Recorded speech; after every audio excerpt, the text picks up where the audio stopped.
So something that I've discovered when it comes to hard surface modeling is that you don't have to use a lot of edge loops and subdivisions to create that sort of smooth effect that you want for baking.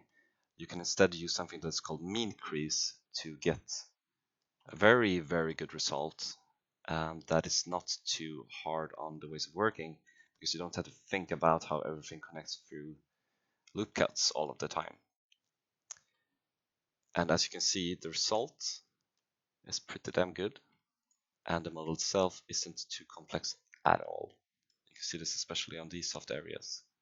So for this chest, for example, we can get some really, really good results, but it's easy to apply everywhere.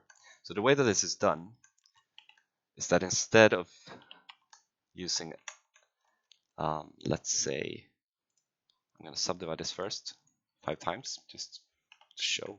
Instead of using loop cuts like this to be able to sort of create my creases, the much better way to do this is if I go into the transform tab up here and I select these loop cuts, for example, or any edges that I want, and on edges data I just set the mean crease to 1. And as you can see, this is a very, very nice result. And I can do this to pretty much all of the areas that I want to be sharp. So let's start off by doing some of that. And this one, perhaps even this one. And you just go about your business and do this. And you're gonna see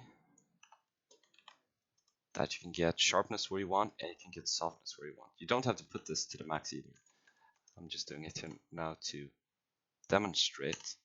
But if I want softer, I can put this to 0.5 perhaps to get a smoother transition, or even something like 0.85. And if I set this to smooth now, you're going to see that you get really, really nice results. And it's very quick to work this way.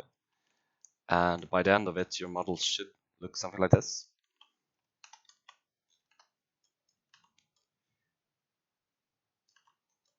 And then you can just export it as the high poly model for baking, and you're good to go. Thanks.